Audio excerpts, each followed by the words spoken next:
Last week, we brought you our predictions and our evaluation of the roster pre-cutdown day. Well, people, cutdown day has happened, and we are going to react to the moves that the Buffalo Bills have made this upcoming season.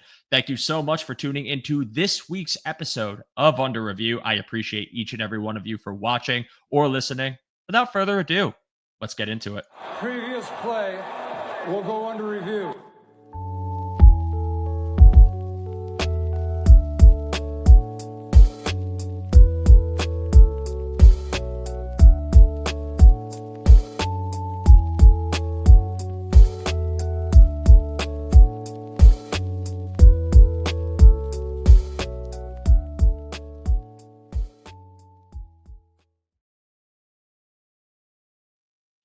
How you doing, everybody? Thank you so much for being here again on this week's episode of Under Review. My name is Joe DeRosa, and the only reason my tagline is the way it is because I've been listening to that album all week because it rules.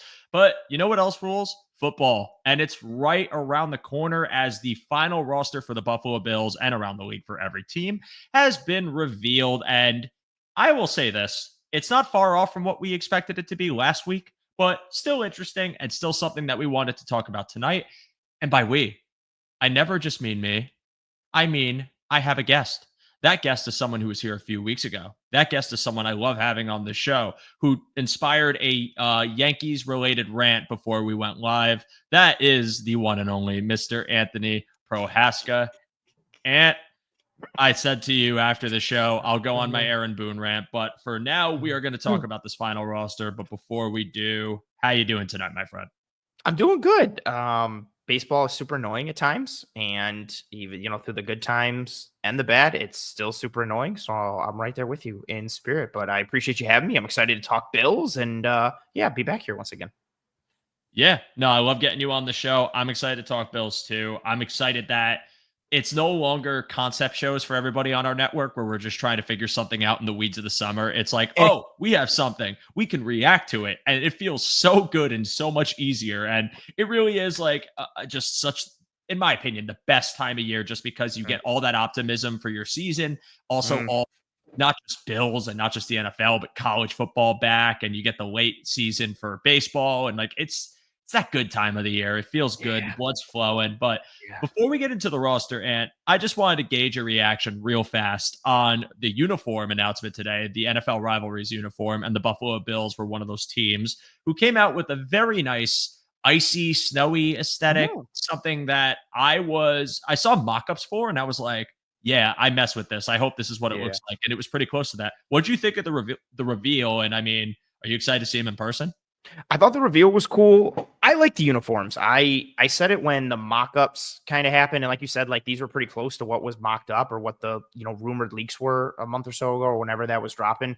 I said that they would look like if the White Walkers from Game of Thrones had uniforms, and that's what they look like. And I think they're pretty sweet. And then some people came and were like, oh, they just look like the Vikings kind of whiteout uniforms from last year.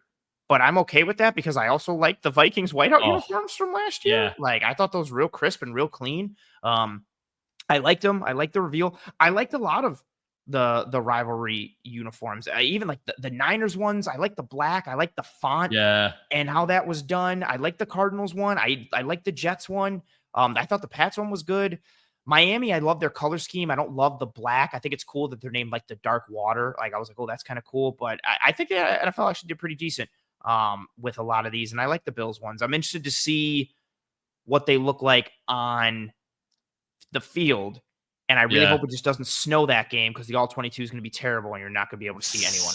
And that's my big question right now.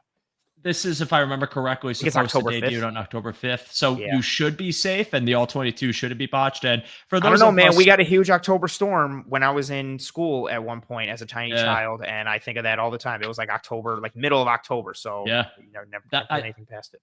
I think it was 2012 or 2013. I was in high school at the time when there was a snowstorm right before Halloween, and it lasted through Halloween. And I remember, like, me and my friends, because we were in high school, and yes, we still trick-or-treated. Free candy. Don't judge me for being too old to trick-or-treat. We were walking around the neighborhood, and we were like, man, like, this is so weird. This feels surreal, almost dystopian. But I don't I would imagine that won't happen, knock on wood. And if it does, I'm so sorry for jinxing it here. And if you were someone who might not be on Twitter or socials and happen to not have seen it yet, I will share it for you now just so you can get a nice visual. And I'm just going to pull it up now with the hardest photo I have ever seen of Deion Dawkins. Mm. That is your uniform. That I saw that and was like, holy crap. And Man, the that is visor looks great with gorgeous. it too. Like the Oh, visor puts it together. Like it's a good aesthetic right there. yes, that is a beautiful image. And to be honest with you, Ann, I think I'm going to get one. I just feel like these are probably Oh, going to sell quick. And getting a Dawkins 73, the snowman and the snow aesthetic just feels like it feels right. It like feels like a fate. good omen. I'm Yeah. excited. Sucks they only wear it once, but just like for the other uniforms too, I personally wasn't a fan of most except for ironically the Patriots one. I I like thought that the Patriots one had a cool like kind of the retro numbering that they used to have back in like the 80s, but I like that whole like winter storm vibe that they were going for and like the lighthouse and bay water around it. I thought I that think they called it. I think they called it like the nor'easter, which I thought was a yeah. little like not great branding, but I Yeah. get what they were going for. I guess. It's NE. I think they just thought that and didn't Right. go any further into it. But apart from that, I mean, I did like the fact that each uniform had, the like origins of the franchise and also the locale and the fandom surrounding it, like Seattle doing the sound waves on their shoulders, and then the emerald green helmet was really cool to have like the whole Emerald City vibe. I liked Mm. it, but I didn't even it's fun. realize that's super. You know what's funny is I looked it up right now because I didn't even pay attention to the Seattle one. The Seattle one is really nice. Yeah, it's like an Oregon Ducks, like mid 2000s, like later, like 2010s kind of look. And I like Yeah. that they tapped into that because that's a layup for them. And also that helmet, that's Dude, of like, I was gonna say the helmet. I'm looking at the helmet. The helmet is sick. yeah, that helmet's crazy. I'm a big Oh, fan of what they did. I wasn't too, I wasn't too crazy about Arizona's, and the only reason I wasn't the helmet. The helmet's fine. It's a hard sell for me to buy into grains of sand on a uniform mm. popping out for reasons that it doesn't particularly look like sand, but rather a different substance that you rolled around in that I don't think would be appropriate for an NFL jersey. But I Someone get said what the jerseys look like a tortilla chip, and now that's the only thing I can think of every time I see them. I didn't even think of that. That's great. Yeah, that's spot on. That's all I think of now when I see them. That's all I think. Yeah. But like, I can at least appreciate the attempt for every team. And I can appreciate, again, like stemming your uniform from origins of your franchise and the city. So that was pretty cool. I'm really excited to see these Bills ones in person, but it was a hot button topic. I had to bring it up. But now I want to get into the roster, Anthony. Again, like it was difficult to predict. There were a lot of avenues for certain positional groups, just like, the back end of the offensive line, the wide receiver room, Yeah. the defensive line, even where you were like, man, who's going to be the fifth guy? Could there be a sixth guy? Like, what will this end up looking like come the actual day we find out about the final roster? So before we go into each group, just your overall thoughts. I mean, was this run of the mill expected for you? Did anything really surprise you majorly? Or are you kind of sitting here like, what are your feelings on it as a whole? Honestly, it was largely what I expected, and I never do like a roster prediction like tweet or show or anything like that, but I had said different things throughout different podcasts, like my show, being on the Rockpile Report, even like on your show, I'd mentioned different things. I'm fairly confident I nailed like 95% of what the roster was, like minus them going with 6 receivers. So nothing was really too surprising for me. The only thing I think was a little surprising was 6 wide receivers instead of 5. But I also don't know how much of that was like if Max Hairston is good to go, do they drop a corner? And, if for Hairston, or do they add Hairston and drop one of the receivers? That's the only thing that kind of, I think, makes it wonky a little bit. And then, I don't know what happens at edge and defensive tackle if Ogunjobi and Hoyt aren't suspended. Like, does your boy Dwayne Carter not make the team? Is Javon Solomon not making it? Or do they go crazy and it's Landon Jackson that's not making it? I don't think that's the case. Or do they drop someone from somewhere else? Like, I think that's the interesting gamesmanship that I'm focused on going forward. Once Hairston's good, once Hoyt is good, once Ogunjobi is good, who drops for them? I think Grable coming back, I think you probably drop Lunt out of everybody. I don't think it's going to be Vandermark. I think you probably drop Lunt, you bring in Grable, but I'm interested to see what happens for the go forward. But this initial 53, nothing really surprised me too much in any way. Yeah, not crazy surprised given what we already knew about the Yeah. suspensions and potential IR candidates. I think the only thing last week that I predicted, well, there's probably a couple things that weren't totally right, like the linebacker count. I know I got wrong. I didn't think they were going to cut Uofashio. I thought he'd probably stick Mhm. around just for one more season because I was like, well, if you're going to keep Carter here and Carter hasn't really shown out, maybe you could keep him for a special teams body. Mm. But they just decided it wasn't serviceable enough and they wanted to go with the vet. But I predicted that they would have the six linebacker. I also think I said Cedric Van Pran, Hermione Granger was going to go on the IR. Instead, he actually stays on the active roster and they put Grable on the actor or on the IR. So that was a kind of like a trade, but offensive lineman to IR with Max Hairston. And then I Yeah. also, I had John Helmkamp on last week and we were both like, Trey, please don't go on the FNIR. Like, I don't want to live in that reality. That made me Yeah. so paranoid. And thankfully he's not, although we'll have to see if he's ready for week one. Yeah. But this is a pretty standard, like, I think everyone had the right idea, and it was just how they got to that end point varied. I'm not really overly surprised, but I do think it's cool. Not for the best circumstances. Obviously, you don't want Max Hairston to go on IR. You don't want to see Ogunjobi or Hoyt suspended when you sign them. But what I do think is it did create opportunity in ways for guys like Chase Lunt to get a spot on the Mm. active roster. It did create an opportunity for Tyrell Shavers to finally get a sixth spot. Because before all of this went down, I was just firmly in the belief that they'd carry five and Shavers would just be your primary practice squad guy. So Mm. it's cool that he's getting an opportunity to at least get maybe 4 to 6 games to show what he can do and hopefully do something to justify keeping him here. But that conundrum you present where these guys come back from suspension, these guys come off of IR, who the hell goes? Because there's a justification in my eyes for a lot of people to be here that, like, even if they made the back end of the roster, I still feel like, oh, are they gonna stay on the practice squad? Could they get poached? Like, I don't particularly want to lose this player. So that'll be interesting when it happens. But for right now, this is our 53, and I want to go over it. So I mean, we'll start off with quarterback. I'm not stunned at all that they just went Alan Trubisky. Did you have any like thoughts that maybe Mike White could usurp him for less money, or maybe Trubisky can't move and they hold on to White? Mm. Like anything here, or was it what you expected? Going into it, I was rooting and kind of pulling for Mike White just because I thought Trubisky was playing really timid and trepidatiously since he left Chicago, which is understandable. I feel like his, like, not even to make a joke, I feel like his spirit was broken with how like things ended in Chicago, and he was playing very safe. Granted, he could have been instructed to play that way, but he just did not really look good his first time around in Buffalo or in Pittsburgh, and then coming back here. And Mike White, although, back up and not some stud, he's got more impressive regular season games under his belt recently than Trubisky, like a couple 300-yarders. I think maybe even a 400-yarder, that one against the Vikings when he played for the Jets, where he was just ripping it. And so I kind of wanted to see what Mike White could do, but I thought, similar to baseball, tie goes to the runner. I figured a tie would go to Trubisky, or if anything was close, it would go to Trubisky. And he played well in camp. He played well in the preseason. You saw some athleticism. He had a Yeah. couple nice deep throws and intermediate throws. So once that started to happen, I figured it was going to be Trubisky's job, and then it would come down to White or Bouchel on the practice squad. But knowing their affinity for Bouchel over the years, and then with how well he played against Tampa, I felt like the writing was on the wall, unfortunately, for Mike White. But yeah, nothing really. Once I saw Trubisky start to open it up a bit, I figured it was his spot.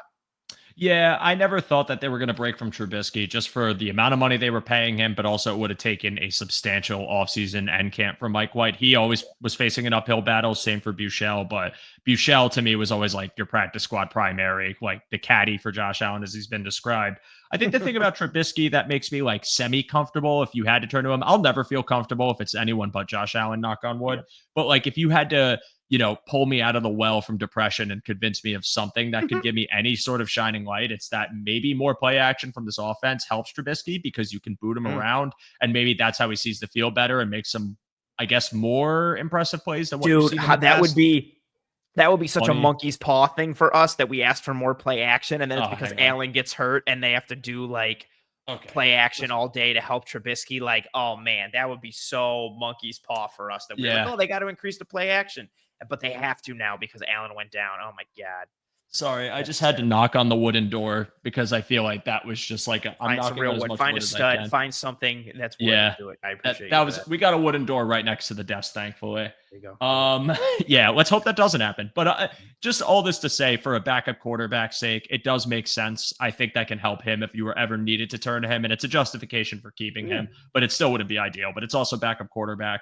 I mean, I'm gonna understand it no matter what because it's a player you hope you never have to see. So just make it make sense. That's Running fair. back, I don't really have any opinions on this because I feel like this is what everyone expected. Do you think of anything? And if not like any surprises for you, I mean, what is just your outlook and thought on this running back group as a whole? Yeah, that's a good way to put it. No surprises. I think I still expect Ray Davis to see an uptick, but I really thought he would get more when I didn't think James Cook was coming back. And Mm, then he got extended. So I think that muddies things a little bit. I don't think Cook is all of a sudden going to become like a 70% snap share guy and they're going to run him into the ground. But I think I do have a genuine kind of question in terms of like what the ratio looks like with Davis and Cook and then Ty Johnson. You know, the Bills are, for as good of a pass protector as Ty Johnson is, and even Ray Davis can hold his own as well. They really do a lot of 5-man protections and they don't ask the running back to stay in a ton. And Joe Brady loves getting 5 eligibles out into the route distribution some way, shape, or form. So I wonder, do we see more third down snaps for Cook? Do we see more just different alignments with the running backs and do different things? But whatever they do, I'm confident and comfortable. I really like James Cook and his fit. I still like Ray Davis, and I really like Ty Johnson as an RB3. I think this is a good mix. I think it's a yeah. good top 3. I didn't expect anything to change, even with, I like Frank Gore. I'm happy he's on the practice squad, but there's no way he was going to crack that top 3. No disrespect to him. So I really am interested to see what the usage, not even just the snap share in terms of total snaps, but like the usage and the Yeah. roles and how things start to go forward now that Cook is a foundational member of this offense going forward, which I really did not expect. So it's thrown Yeah. my expectations a bit, not necessarily for a loop, but my antennas are up to kind of see what's actually going to happen now. Yeah, I think a lot of us went into this offseason with this understanding that this would either be James Cook's last year and there might be like more of an uptick for Ray Davis, or that there was a very outside chance a contract could get done. And when Yeah. they did every other players essentially that was due for one this season first, I was like, all right, yeah, that's kind of the writing on the wall for Cook. Like they're not going to pay the running back, they'll let him walk and we'll just figure it out in the draft or maybe next season. And then you see the back and forth and eventually a contract extension that I was like, oh, okay. And to be honest, I like, that was always the figure that I was comfortable with for Cook, maybe slightly over. So I don't hate it. But I do wonder if you just see the same thing you saw last year, to put it bluntly. Like, obviously, nothing is exactly the same. But when you talk about Cook leading the snaps, but not Mhm. running away with the snap share and finding efforts to get Ray Davis and Ty Johnson the ball, I think that it's just going to be a very similar, and that being a good thing for the Bills offense, a very similar running back room season where James Cook is going to be your primary first and second down guy. If you're in a passing situation, maybe you turn over to Ty Johnson for protection or as a receiving Mm. back. Maybe they give Ray Davis more shine in that role, but they brought Ty Johnson back on a 2-year deal.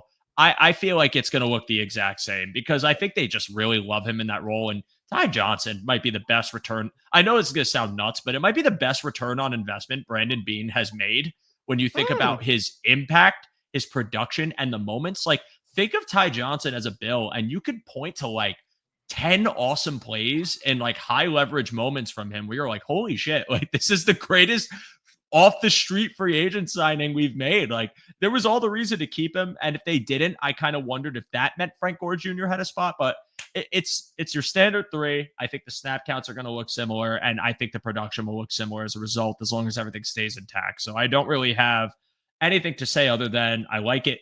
I think everyone likes it. I think people are happy that James Cook is still here. And that's a good thing too, because well, who's to say we haven't seen James Cook become the best version of himself? Who's to say that Yeah. paying him this money didn't make him feel like, okay, the stress is gone. I could play loose, free, knowing I'm getting a paycheck, a really good one, and that maybe those other parts of his game flourish a little bit. That might be wishful thinking, but James Cook becoming an awesome pass blocker after you gave him like a really fair market contract would be the best outcome ever.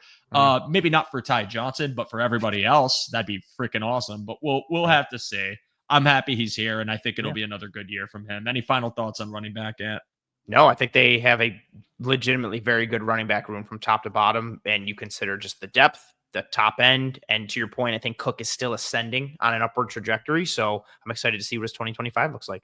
Same here. I'm excited to see what he looks like, the room looks like, and maybe what tweaks to the offense could help that running back room even further. Wide receivers next on the list. However, I want to just talk about tight end beforehand because I'd rather do this real fast and then delve into Mm, the vortex of wide receiver. mm. But tight end, Dalton Kincaid, Dawson Knox, Jackson Hawes. This is what I had Gilliam as listed as a tight end, but he's obviously in the running back. I think this is pretty expected. Do you have any thoughts about it? And what are your thoughts on the unit as a whole? No, this is what I thought it was going to be. I'm just excited to see have the potential of Hawes and Gilliam on the field together at the same time, and then even more so for Hawes, Gilliam, and Alec Anderson to be on the field at the same time. Oh, I just want to mash teams and grind them into a pulp with the run yes. and just get downhill and blow dudes off the line and create displacement and mash and take souls with the run. Yeah. So I like this. What I do think is interesting, I wonder.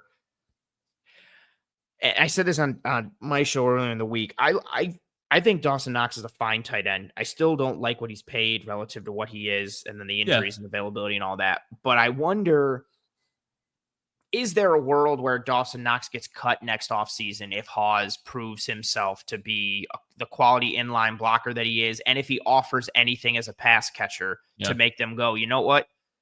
We can make do with him and Kincaid. Because the way I look at it now at the tight end room with these three, Dawson Knox is not the best blocker with Hawes now, and he's also not the best pass catching option as the tight end. So he's like in the middle, which can be good. You can devil's advocate the hell out of this thing. You could look at it as Right. a positive and be like, oh, he's got the best of both worlds, like a little bit. Like that's pretty good. Because I do think he's a better inline blocker than he gets credit for.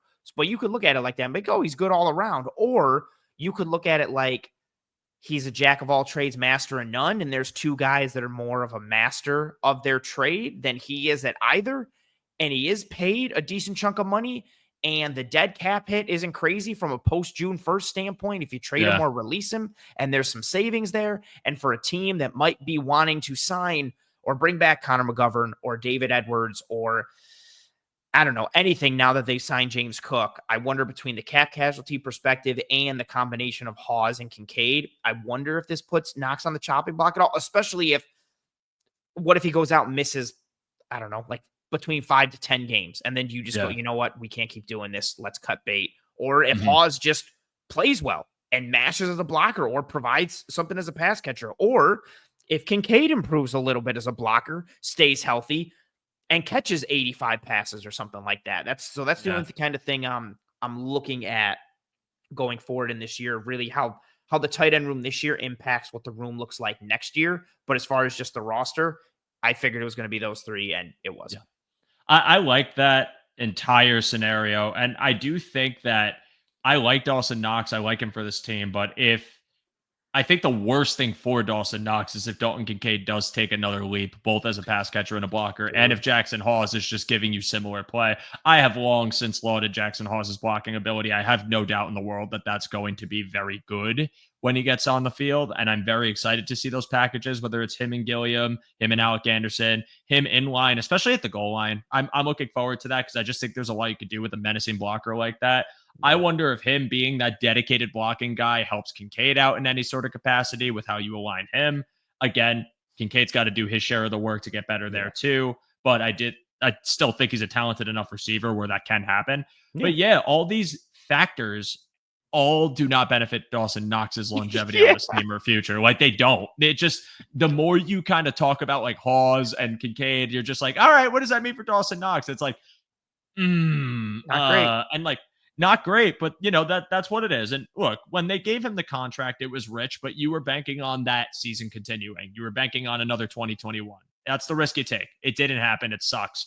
I still like him. I still think he's, as you said, a fine tight end. I think for this season, he'll still be involved, but I think the tell that you could also make out being like probably an omen for Knox, especially is if, let's say, Knox gets banged up and you have Hawes as your tight end 2 and Kincaid's on the field, and then Knox comes back and the splits between Knox and Hawes are not far apart, or Hawes laps him.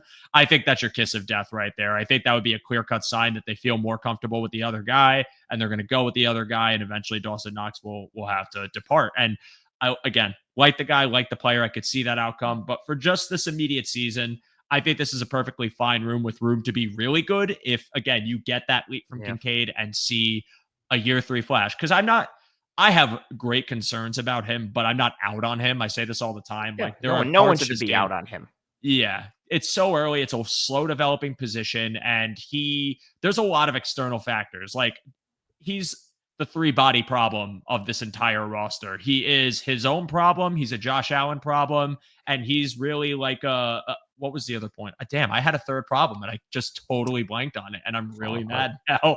I'm so mad now because I felt like I was cooking, and now I'm not cooking anymore. But all this to say, external factors. Oh, injury. It was injuries. Oh, there you go. Okay. It was injuries. That's the third problem, which is a him problem too, but not as a player, just more so circumstance, because the knee injury he suffered was literally the result of him trying to dive for an errant Josh Allen ball that he went up for and just slammed his knee on the ground. So it's really frustrating because the evaluation of Dalton Kincaid stems from so many different factors that make it murky that I hope this year he could stay on the field enough to prove a lot of people wrong, because his year 1 was really good. His year 1 boded away really well for the rest of his career, and I'm hoping we get that again. So all this to say, I like the room. I think it could be really good, but even if it's not really good, you could do a lot worse than these 3 guys. And I still think the Bills' rushing attack, as a result of the blocking from guys like Hawes and a little bit of Knox, will still be productive and still be beneficial. So I'm with it, but wide receiver, Anthony. It's time. 6 wide receivers: Khalil Shakir, Keon Coleman, Joshua Palmer. Elijah Moore listed as 4th in the order, and I don't think that was by accident. Curtis Samuel and Tyrell Shavers. I, again, originally thought 5. Once the suspensions and stuff happened and we got to camp and there was uncertainty about the bottom 3 of the room, 6 was a lot more likely. People thought Samuel might get cut or traded. I was a big advocate over not doing that because I thought that was a really bad idea, even if you're mad that Samuel gets banged up. And here you are with a room of potential, a high floor. I don't know what it's going to look like. I don't know if it needs to be anything more than this with the way this offense is constructed, but and I mean, any surprises, your thoughts on this and the outlook for the room this upcoming season? I want to mention one more quick thing on tight ends. Yes. Dawson Knox being so close with Josh Allen. I wonder if that politically makes anything wonky for them cutting him and they don't want to upset Josh Allen. I think that's one more little thing to add. That's all I wanted to say on that. Wide receiver. No, I don't think anything's too crazy here. The only thing I'm really kind of waiting to see is the health of everyone going forward and what that means. Like, I mean, Palmer's been banged up. Samuel's been banged up. Moore missed a couple days, but it's really been Samuel and Palmer that have both been banged up. And we know Samuel has the injury history throughout his career in the NFL, and especially with the Bills last year. And I didn't expect him to go anywhere. Like they weren't going to release him because the dead cap hit. And like the post June 1st release gives you nothing. It gives you no savings and it gives you a huge dead cap. Like there's no reason you do that. And then you could trade him and then the dead cap lessens significantly for 2025. You save about $7 million, but who's taking on that contract and who's trading for him? And you have to attach a draft pick to get someone to take him. Like it just became too muddy and murky. I didn't see it happen. Would have been Dallas for Micah Parsons. That's Christ. Okay. Oh yeah, we didn't even talk about that. But go on. I'm sorry. At least in that, like you got. I mean, it's a horrible trade for Dallas, but you got Kenny Clark is sweet, and you got 2 firsts. Like I get it. I don't get it, but okay. You were gonna have to trade Curtis Samuel and like a 5th or a 6th to get like a 7th or something like that. Like I just didn't think the math was going to math properly. So I didn't see him going anywhere. Plus I think Joe Brady likes him. And as annoying as his season was last year, he tried to play through that toe injury and it made him look like crap. And then everybody said he looked like crap. And that's what the view of everyone has. It's like they forgot when he started to get healthier how good he played against Kansas City in the regular season, the speed that he showed against Denver in the playoffs. Like as he got healthier, he got more effective. I don't think he's ever going to be a high volume guy. I think like his ceiling for games, especially in this offense, is like 4 catches, 60 yards. Or if he breaks something, it's like, 5 for 80 or 5 for 90 and a touchdown, or like 3 for 60, something like that. He's never going to be a high volume, true number 2 or whatever, but I think he's a functional part. If healthy, we'll see. But overall, I think the room is fine. This is a wide receiver room that is constructed to be part of an offense that uses condensed formations, runs the football, asks their receivers to be blockers just as much as they do pass catchers, and also ask them to run a bunch of, quote, Joe Brady routes, which are those selfless routes that are designed to pull coverage, pull defenders, open things up for someone else. So I think given that, this room is constructed completely fine. If you told me the Bills are going to be pass first and we're going to go spread and we're trying to chuck it 35 to 45 times a game, I think we have a bit of a problem with this wide receiver room from a known quantity perspective. But given how they're going to operate, which is largely going to be in lockstep of what they did last year, I think this room is fine. And then if you get any sort of improvement or uptick for Keon Coleman, then the ceiling gets raised, the floor gets raised. Even if he stays with what he was last year, Palmer is a nice addition. Shakir is sweet. You see what you can get from Shavers. I like more. There's a chance like this room could get scary in a heartbeat, but I think on the whole, everything will be fine. I'm playing it from a median perspective, and they'll be all right. Tempered expectations for sure, I think is completely reasonable, and that's where I'm at. I do really like it just for, again, talking about what the ceiling of the room could be. And when I evaluate any position group, I tend to get optimistic, I know, but I can see a realistic path for a lot of these things to, at the very least, like work to some degree when you talk about Keon Coleman's next step, or, hey, Elijah Moore and Josh Palmer are creating a lot of separation consistently, and that's helping this offense as a whole because it's creating an upfield threat. Tyrell Shavers looks like a guy out there, like a good one, or at least an okay one. These are all things that I think can happen this season. And I like the way that they constructed the room because, again, this room, given the nature of this offense, is meant to be complementary. It would be awesome if Keon Coleman hit like a T. Higgins-esque ceiling this year. It'd be awesome. And no one's saying we don't want that. It'd be awesome if Joshua Palmer took a John Brown-like ascension and had 1,200 yards. There's no one here that would say we don't want that. But what I do think is when you talk about realistic volume and target distribution within this offense, I am a fan of how many different skill sets you have in this room, but skill sets that I think are not just like totally projection based, but like you've seen real tangible results from a lot of these players in the NFL. Joshua Palmer might have been like the third guy in LA, but you could argue he was good enough to be a 2. He was just last in the pecking order behind Keenan Allen, who at the time and in his prime was one of the best individual separators in the league, and Mike Williams, who was a good boundary target consistently if he could stay healthy. Josh Palmer, though, still produced in that offense, and last year still produced when he was on the field. Elijah Moore has been like an underwhelming guy his entire career, but I think there is a caveat when you talk about him. You have to talk about the New York Jets and what they brought, which was nothing to him. Much. And I'm not trying to be a jerk, but like that's literally what it was. Moore was taken, and there wasn't really much going on with the quarterback situation, and he was snake bitten, went to Cleveland, which was debatably worse.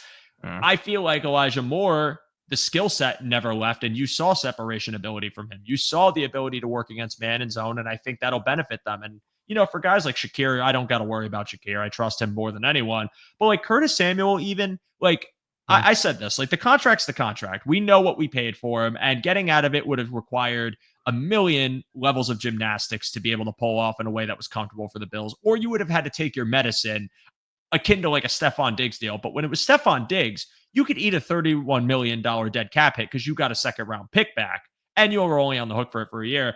You're not getting a second round pick back for Curtis Samuel if you trade him, and you're just going to save money. But what are you saving for? Like, what are you saving for? I ask you that. You could do a lot worse with this guy being your wide receiver 5 in your room. Like you truly can. He's a proven player, a proven vet with a skill set that this room needs. As many separators as possible when that was such a big pain point for the season last season. This team last season. Yes, this team last season. Not this season, last season, but yeah. So, God, I think the Yankee conversation earlier just fried my brain and all. It's also late. I'm like you're falling apart. I'm falling apart as well. That's fair. Yeah, it happens, man. Unhinged after 9:30 under review, but I like the room. I think as far as prediction goes, once they kind of said that the bottom 3 was murky, I was cool with Tyrell Shavers. I think it has room to be really good, but I'll temper my expectations and say it is fine. It could be good to start. And I hope it reaches that ceiling because pair that with the rushing attack the Bills have, and you have an absolute problem. And it's just something that we'll have to see come into fruition. But I think their schedule also, at least right now, favors them to have this room be effective with some of the defenses they'll be facing. So I'm excited, but I think the final point I'll make here is I'm really happy for Tyrell Shavers. Like, I can't stress that enough. The guy worked his ass off, undrafted free agent, really great traits as far as like frame goes and what he could have potentially brought. But you saw just like each year a slow ramp up in training camp. Last season, we were kind of like, damn, does he get that final spot for MVS? But MVS beat him out because he was the vet. Now, even if it is circumstance that led him here, he's here. I hope he gets an opportunity, and I hope he does well with it. I'm happy for the guy. And any final thoughts on wide receiver? No, I think you said it well. And I was at that practice on that Sunday. I think no. Before, yeah, no, I don't remember. But Shavers went down and they carted him off and everybody was crowding around him. And I was like, oh man, he's done. That sucks. And he had a good day of practice. He had a good couple days before that I had seen. So it's cool to see him go from, for myself at least, like I was like, man, he's done. And then now he's on the team and he had one of the best plays in the entire preseason, not for the Bills, but across the league with that catch against Tampa Bay. So yeah, good for him. Oh yeah, I cut that clip. I love that comment from your show yesterday where it was just like best of the preseason. Because yeah, I mean, individual effort on that was crazy. And you see all the things, right? You see hand-eye coordination, but you see the length, the size, the strength. He's fending off the corner and then still able to make that one-handed grab. Like there's a lot of things that speak to his traits just in that play. And everything else we broke down showing the releases and the long speed. Yeah, he's got an interesting package of traits and operates with more technicality in his stem than he gets credit for. I'm very interested to see, is he the sixth receiver and it's a special teams body, or is he actually going to get some burn as a wide receiver? And if anybody goes down, which at some point Samuel's going to miss time. I would bet at some point Josh Palmer misses time. And then more probably too. Yeah, and fair. And I would say, like Coleman plays a very physical style. There's a chance he could miss some time. Who knows? Maybe Shakir's high ankle sprain still lingers. Like, not even just out of Shavers playing well, there's a chance that dudes might drop and he's got to step up. So I think one way or another, he gets a shot this year, and I'm interested to kind of see what he does with it. Hopefully it comes in as positive of a circumstance as possible. No jinx, fingers crossed. And knock on wood. And on the topic of that rep too, I know it's preseason and a lot of things can, I don't want to say be glossed over, but you can't take them too much at face value because like, oh, well, this defense wasn't really doing anything crazy when it came to disguising. It was very vanilla, soft coverage. But I think like those one-on-one reps, yeah, he's not going up against Pat Surtain, but he's going up against a corner who's right on his body, and he still makes an insane catch using his frame, using his athleticism. Like, I think that's something you take a lot of value from. And to me, that was like, that just felt like an embodiment of like everything he's worked for coming to fruition to have a highlight catch that probably sealed the deal of him getting that spot. And if you are playing like, and to that point, like if you're playing second and third team dudes, you want somebody who's going to make your roster to make those dudes look like second and third team dudes. And he did that, not just on that catch, like throughout the preseason, like he was cooking dudes. And it's like, oh, okay. Like you want to see that. Like Messi going to the MLS, like you want to see him like make everybody look terrible, and he does that. You can tell he just turns it on at times. And I'm not saying Shavers is that, but the idea of like he's not playing down to his competition. If he is playing quote unquote inferior competition, he's making them look bad and he's beating them decisively. You want to see that. I haven't kept up with it much, but when I just saw the news of Messi going to the MLS, I'm like, that's a literal like hydrogen bomb versus coughing baby scenario where it's just like this guy's going to go in there and destroy people. But he's my favorite athlete of all time. It's between him and Ed Reed. It's between him and Ed Reed. And a couple. Well, that's in Miami. That's the Miami in you. No, he could still be playing in Europe. Like he's still good. And yeah, I mean, he came on last night. He scored 2 goals last night out of nowhere. And it's just unreal. But yeah, it's like if for him in the MLS, it's like he's just going to the park on a Saturday to play like pickup soccer. Yeah. It's just what it is. It's like I think the last time I had you on the show, I prompted the whole like it's got to feel really good to play drums when you're really good at drumming. Yes. For Messi, it's got to feel really good to just destroy dudes in soccer when you're the literal god of the sport. So I wonder. I just think like I think he's like coasting. I think he's like, I'm past mid-30s. I have like all the wealth in the world now because MLS gave me this crazy deal, which is why I came here in the first place. I live in Miami. My kids are happy.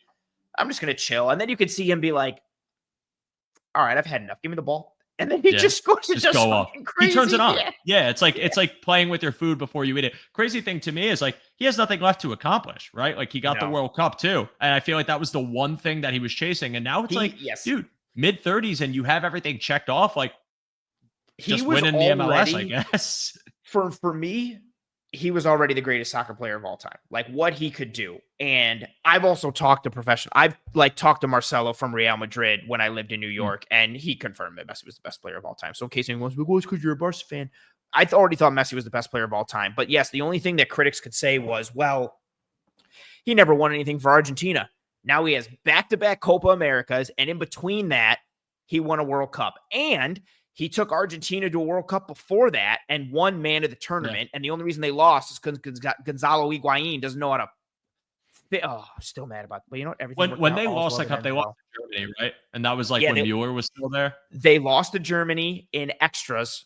He's still in Mario Götze chests it in with 3 minutes left in the second extra time, gets the ball from the side and chests it and left foots it before it even touches the ground, buries it upper 90 for the goal. But early on in that game, Messi puts it on a plate to Gonzalo Higuain, who's their striker, and he just boots it because he's garbage for Argentina. I shouldn't say garbage, obviously he's a tremendous soccer player. But yeah, the only thing they could say to him was, oh, he hasn't done anything for Argentina. Back-to-back Copa Americas and a World Cup in between. And it wasn't like he was carried to those. Like, he did the carrying. Oh, man, yeah, I just get so much people being like, Ronaldo's better than Messi. I'm like, get out of here. Like, it's not even close. What are we doing? I'm not even a casual fan. I wanted to get into it for so long, and I've said this. I just I don't know how to properly get into the sport. And I feel like that's a me problem, so I'm figuring it out. But you know what isn't Messi yet? The one pass. The one pass is not Messi. The one pass is awesome, and all of you should sign up for it. If you check the description of this episode, you will find the sign up link. And for just 60 gold doubloons, you can become an insider today. And that one pass is the lifeblood of our network, as it allows us to have access to all of the resources that we use to create our content on a second to second, minute to minute, hour to hour, day to day, week to week, month to month, year to year basis for all of you, our lovely subscribers. So if you are interested, check it out. If you have not signed up yet, we appreciate it very much. And if you have not subscribed to our YouTube channel, subscribe now. What are you waiting for? Seriously, what are you waiting for? Do it right now. Now we're going to talk about offensive line, Anthony. 9 in the room, your usual starting squad as we expected. For the depth, I mean, Alec Anderson's your 6th man, but it's still called depth. Cedric Van Paren-Granger is off the potential IR, so he was never on it, but he's healthy, I guess, somewhat. And he makes the roster. And then Vandemark, which we expected. Chase Lund, your late round offensive tackle with the crazy frame. Again, probably by circumstance, makes it. And Aaron Cromer heat check once again, makes the active roster, which I think is really cool. This is a great unit.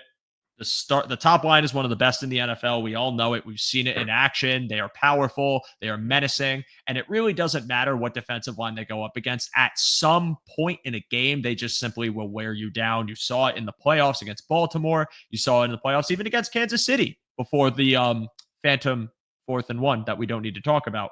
And I mean, the room, the construction, the projection, what do you think of it?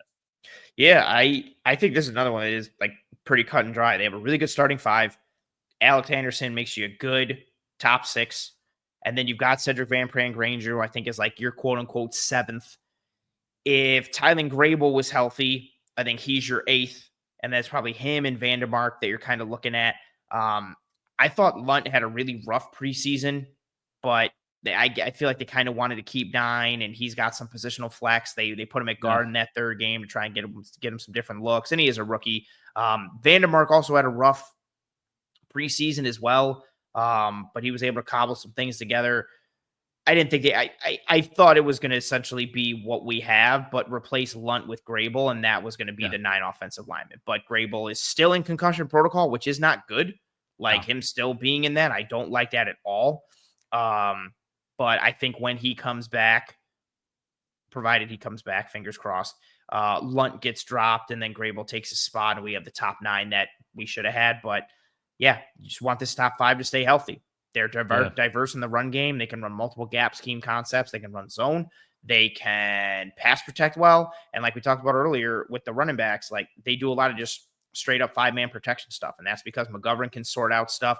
Allen can sort out and ID stuff, and the O-line picks things up. And if they fail, Allen has the ability to make them right, even when they're wrong. But this is a quality unit up front that gives you a lot of versatility and a good combination of athleticism, technicality, and physicality and mashing. And it's a good unit. They just need them to stay healthy. Yeah, completely agree with you. They've had crazy injury luck. We've seemed to say this for the past 2 years, but it is true, and I hope that continues. But it's a dynamic room. It's a powerful room. It's one that didn't need much adjustment. All I can say about it, the Grable point, I think that's probably what would end up happening. I think they'd probably try to keep one on the practice squad. I don't know if another team would try to poach him just based off, again, the intangibles, but maybe feel like he's a bowl of clay that they can mold. But the good news is the Eagles already got one of those, so maybe they won't try to take this one as well. Yeah, that's not fair. And also, great. I could go on a rant about him. I won't, but just the frame and the way he plays is just ridiculous. Like, I don't understand that. I don't. It's just playing above your size. But when it comes to this room, it's a great room. It's one of the best in the NFL. I think it's going to be one of the best in the NFL again.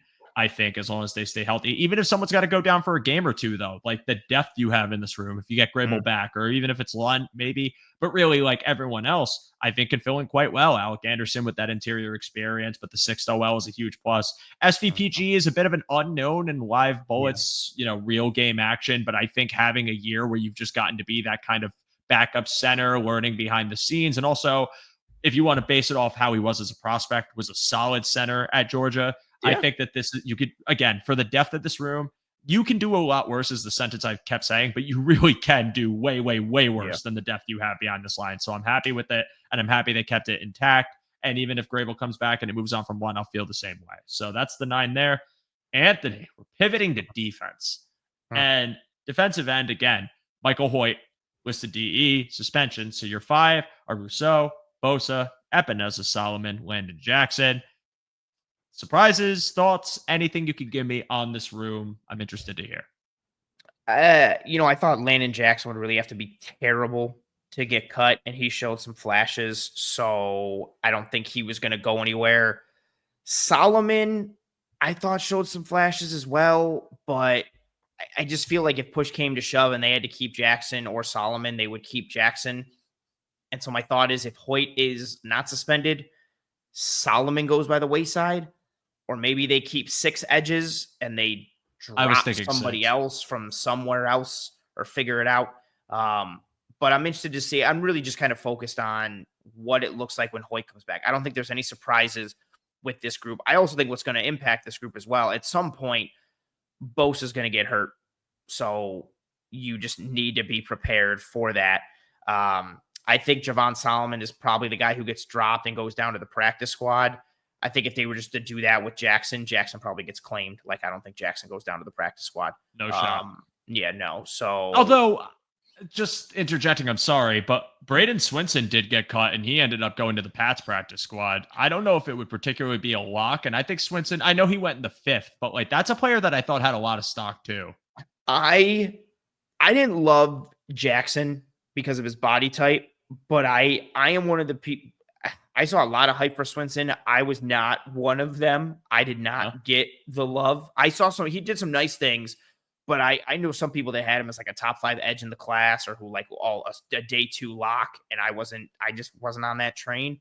I think Jackson offers more of a pro ready game, especially with how he plays the run and the length. And so I think some team would be like, oh yeah, you can be our edge 4 and just play the run and do the nasty stuff and the gritty stuff.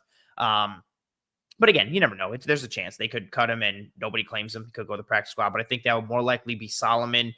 But I'm interested really just to see what happens when Hoyt comes back. Do they keep 6? Do they keep 5? Does Hoyt coming back overlap with Bosa being out at some point? And then we don't even have to answer that question because Hoyt just replaces Bosa, or, he replaces the new 5th guy who they just called up. Maybe it's like Andre Jones or something because Bosa's been out for a couple of weeks. Like, I think there's some muddiness that exists with the edge grouping, but I think the top 6 are pretty clearly shown. It's the top 5 who made it plus Hoyt who's suspended. It's just a matter of, do they keep 6, and if they're all healthy, and if they are, do they keep all 6, or do they obviously look elsewhere to kind of bring Hoyt up to the roster? Yeah, that'll be the best problem to have, because it means you have Joey Bosa playing meaningful snaps and he's not off. I would probably think, just given the nature of the room and the investment, they'd want to keep 6. And I think what they would wind up doing is taking from, unfortunately, the receiving core. I feel like the kiss of death for Tyrell Shavers is Joey Bosa not getting hurt, maybe. And that would be so ironic and painful. But Yeah, but even I, that could happen at the time where Hoyt comes up and maybe Samuel's out and Samuel's on yeah. the IR, or like there's so much like injury muddiness at multiple spots where they could drop dudes. And it's impossible to predict. You don't really know. For as frequently injured as Joey Bosa has been, maybe it doesn't happen. Like there's always a Yeah. possibility he plays clean, or maybe it's not severe enough where he has to miss time or not be on the active roster. So yeah, I don't really know where they would go with that. And I think that's a dilemma that they've just, given the way this roster's constructed for all the outside circumstances. I think they're just kind of in a F it, we'll figure it out later kind of thing. Like, this is the best we could do right now. We'll worry about that when we get there. But I feel like if they're pulling from any well, it's probably receiving core. If they feel like they're getting enough passing juice from a different position group, or the combination of position groups with running back and tight end, where they don't need the 6 and they can have 5 and have their 60. And honestly, in my opinion, given how the offense is constructed, as much as I'm happy for Shavers, love him, and I don't want this to happen to the guy, I think it matters more to have the 6 defensive end than it matters more to have the 6 wide receiver on this particular why roster. do you hate Tyrell Shavers? Wow. You know what? Because He supports Aaron Boone. I'm just kidding. It's funny. It's all right in front and I of us. wouldn't hate someone if they support Aaron Boone, but let's be real. Anyways, I can't defensive stand Aaron tackle. Actually, any final thoughts on defensive end before we move on to defensive tackle? No, we can move on to defensive tackle and wax poetically about your boy. He made it. For now. He made it. He made it. He's getting dropped. He's getting dropped when Ogunjobi comes back. Oh, God. Listen, man, I thought it was going to work out, and maybe it still could, but I'm not optimistic these days. It's just, it really sucks, because when I watched him, and I get it, like, I'm an optimistic, wishful thinker, but I just saw the vision. I was like, okay, I get it. Like, you could bring him in, you could try to set him up as a 1. Maybe it doesn't work, then he could be a backup 3 to start. I like the power he plays with, team captain. I think there was a lot of intangibles there that could contribute. I think that is partially why he stayed on the roster, but it just hasn't come into the way you'd hope. Like, it just has not. And nowhere close, Anthony, nowhere close. But I think defensive tackle is probably the most high variance positional group. I think you could probably make a case for corner too. But I think when you're talking about what the absolute floor versus absolute ceiling is with this room, your absolute floor is, oh no, TJ Sanders and Deion Walker are not ready. And despite occasional pass rush flashes, they're getting destroyed in the run, versus, hey, they actually look pretty good and pretty stout. And even if they occasionally do get blown off the ball, they are just being so consistently productive in how they're rushing that it's kind of like that dichotomy of the Bills interior that we've seen, but to a degree where it's not a detriment. And I think that could still be very good. And I think also, like in the case of Deion Walker, if those flashes from preseason are real, I think the pressure that is on Daquan Jones lessens, not because you're not going to rely on him or use him, but because you know now that there's a reliable piece you could take Daquan Jones off the field for if it's a pass rush snap. But I don't know if we're there yet. I'm not saying we are, as much as I think that reality could happen if you consistently see it from him. But again, I don't know anything about this group's really anything yet. It's so hard to predict because while the preseason showed good, it also showed bad. But that's also what the Bills kind of do in a way, not like intentionally as far as they want them to be bad, but like they just go for disruptors, and those disruptors are going to wreak havoc, and sometimes they go upfield and you sneak by them, and it's just the nature of the game with them. So I mean, I really have no idea what to predict from them. I'm hoping for the best, but hoping. What do you think, Ant? I think your high variance comment is super spot on. I think there is a world where Walker is a game wrecker and Sanders is a game wrecker and Ogunjobi is a game wrecker. And you're like, sweet, like we've got all these dudes on the inside with juice. And then our 1 and 2 are Ed Oliver and Daquan Jones. And this is awesome. I also think there's a floor where Daquan Jones looks long in the tooth and Deion Walker and TJ Sanders keep getting blown off the ball and Larry Ogunjobi keeps getting blown off the ball, and they're not productive enough as pass rushers against starting caliber offensive linemen to be effective. That's more so for Sanders and, Walker. We've seen Ogunjobi be more productive against starting caliber linemen, but I do think there is a world where the interior isn't getting to the quarterback and they're getting blown off the ball against the run. And maybe teams don't even really get to the opportunity to have them rush the passer because they keep running the ball down their throats and knocking them off the ball. I think it's going to be somewhere in between. I think TJ Sanders is going to win as a rusher inside. I'm encouraged by Deion Walker's play, but I do think there's going to be moments where both of them get washed down or blown off the ball and knocked backwards. I think the same thing is going to happen to Larry Ogunjobi, and it's just going to be a matter of, can you mitigate that by causing enough havoc and creating tackles for loss or penetrating or getting sacks or getting turnovers, or the game script is in your favor and an offense can't run the ball like it was last year and teams get away from it. I still am concerned about the spine.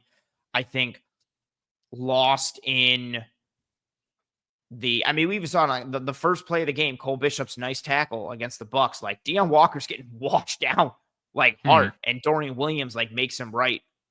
But I was encouraged by Walker's play. But to your point, I think you said it was spot on. I think it is a high variance thing. I could see this group being a strength and an aspect that, is getting profiled come playoff time, or it's getting profiled in a negative way because they're getting blown off the ball. And it's another off season going into next year where it's like, well, they have to keep getting defensive linemen because what they're doing isn't working, blah, blah, blah, blah, blah. So I'm very interested to see how this group plays. I think the variance comment is spot on. And one outcome I could potentially see is the 4 reaching, like the 4 being kind of immediate, but them kind of pulling themselves out of it halfway through the year, not to their ceiling, but maybe to that halfway point, as you mentioned. I think the reality is, like, I've said it, and we all know it, Deion Walker is a huge project, literally. And I think that while you're going to get flashes from him, he is going to piss a lot of people off, just with the fact that, again, for as strong as he is, for as disruptive as he can be, that can lead him into problems. That can get him washed out, and that can be an issue, especially when you're talking about fortifying run defense. And I think for him and a guy like TJ Sanders, who, again, is another upfield penetrator, you could eventually see them solidify their run defense. But when you're talking about week 1 against the Baltimore Ravens offensive line, that is extremely good and disruptive and can push you. I'm not overly optimistic about it. And to be honest, I think it might take a few weeks for them to get comfortable. Maybe I'm wrong, but that's kind of what I see. But I don't know if it would be a season-long 4 of, like, truly, not that you're insinuating this, but like a truly bottoming out group. I think it would just be more likely that growing pains are going to be seen from a young interior defensive line with not really much cushion or fallback, unless my prayers are answered and Dwayne Carter actually ascends in that one tech role. But yeah, it's hard to really predict them as much as you can be bullish on the skill set of some guys. You've tried to tell me. I know you tried to tell me for like 2 years about him, and I'm trying to remain hopeful. It's just funny. No, I appreciate your optimism. I just remembered in my head of we talking about it last offseason because you were like, after they drafted him, you were pumped. And I remember saying something along the lines of like, I think his ceiling is like a defensive tackle 3 and a rotational guy. I said more likely, I feel like he's a bottom of the end rotation guy, if that. And it's just funny to see how bad, that just ineffective he was year 1. And I know I'm sorry. It's just, it hurts. It's just, again, like, if Larry Ogunjobi wasn't suspended, he's cut, which is crazy because he was a 3rd round pick last year. He just has not done it. I've never seen somebody be so ineffective, like to just not do anything. And I want him to do stuff. And I also think too, like, I don't think he got a fair shot. Like, he should be more of a rotational 3. They had him add weight and try to moonlight as a 1 and a 3. I don't think they did him any favors by asking him to try and play both. But at the end of the day, that's the cards he was dealt. And instead of just letting him be an effective 3 and not play 1, they tried to make him be able to play both. And they just created a guy who's not effective at anything. And that was kind of a thing I saw last year where, again, I was totally fine with the idea of giving him a shot there, but it just didn't work out. But now, because you've seen the faults, it's almost like I would hope that they'd commit to him being something a little more favorable. No, if you needed to know anything about how they see him, they took TJ Sanders night 1 or night 2. Yeah. And they were like, yep, we're looking to have Dwayne Carter, be more of a 1 tech this year for him. It's like, oh, okay. And then they took Walker and said the opposite thing the next day about Carter. And I was like, oh, okay, they have no plans for this dude. Like, they don't care. Like, literally, Unless like, their plan was contingent on getting Walker. Because Walker was probably high on their board and they ended up making that huge trade for him. I don't know if but that was also more too, of like you're not doing that. You're not signing Larry Ogunjobi and getting Sanders and getting Walker if you believe in Dwayne Carter. You're not having Dwayne Carter like, oh yeah, we're probably going to play him more at 1. And then the next night you're like, yeah, we're probably going to have him like play both or maybe play 3. Like, it's just more of like, he's there. He's just there. When I laughed earlier, I'm not laughing at Dwayne Carter for the play. I'm laughing at the fact that, like, if I had said nothing about him or showed no hype, he's probably the best interior defensive lineman in our team right now. But because I got so hyped over him, I actually willed the success out of him to the point where you came on the show and said, I have never seen somebody be so ineffective in all your years of evaluating interior defensive linemen. You have never seen somebody be as ineffective as this man, and that is definitely my fault. So, Mr. Carter, I apologize. I hope you have a good It really year. is wild. Like, I can't, like, he had some flashes against the Texans, but the majority of the year, he just wasn't doing anything. And it is funny because I remember with how much you loved him, and I remember you'd be like, oh, I love Dwayne Carter, and I was just like Arrested Development style, like, her? I was like, him? And but you know what? You weren't alone. I knew a couple people, like respected people who evaluate, who were like, I think he's a top 3 defensive tackle in that class. I think he's top 5, or I think like he's so high on my board. He's so disruptive. I just thought the run defense stuff would be an issue. And it has been. And again, the one thing that he was what he was better at, they took away from him because they have him playing heavier. So yeah. And that's problematic, and it doesn't help him. And I do think if Ogunjobi was not suspended, it probably didn't bode well for him unless he had a good enough. Oh no, camp. not probably. He's done. He has done nothing this offseason either. Like, he hasn't done anything in the preseason. He had a nice shed and fit against the Bucks where he made the tackle, but it's just been like he's just on the ground a lot. Like, he stumbles over himself. He gets put on the ground. It's ugly. That's an all-time quote from you, dude. I'm not gonna lie. That got me. I it's not just he's been ineffective. I have never seen someone That's probably hyperbolic. I've probably seen more ineffective guys. It just hasn't. I just watched him so much. Oh my god. We would be like, why the hell is this episode 2 hours long? It's because 30 minutes of it was me laughing at that. Oh man, I'm rooting for him. I keep saying it. Clearly. Seems like a great dude, but it really is unfortunate. He is a great dude. We had him on the film room, and he's smart. Yeah. Like, it's just, I don't know, man. It's just not panning out. Yeah, it's just not panning out. Like, it just, you suck the will out of him, I guess, with all your positivity. I was too positive. So I'm no longer, I got to stop talking about Jackson Hawes then, because I might make him the worst blocking tight end you've ever watched too. But no, he's legit. He's legit. I hope so. And I think he is. Interior defensive line, any final thoughts objectively beyond Dwayne Carter that you want to share before we move on to linebacker? No, I think once Ogunjobi comes back, they drop Carter, provided Walker's still healthy and everybody's good. And that's all I got. All right. Well, linebacker, they keep 5. Bernard Milano will be your starting duo.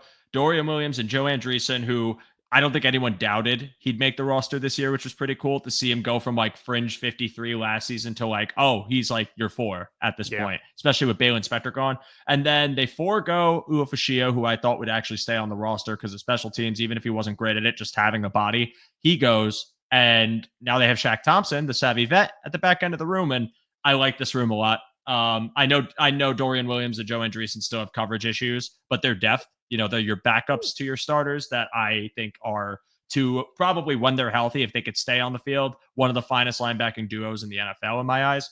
And again, you could do a lot worse than having this room for depth, including Shaq Thompson, who I think, again, report McDermott, experience in the league, past his prime, but not devoid of talent or juice. It's a room I like. And what do you think about it? Yeah, my big thing, I thought they'd keep 5. My big question was really just who the 5th would be.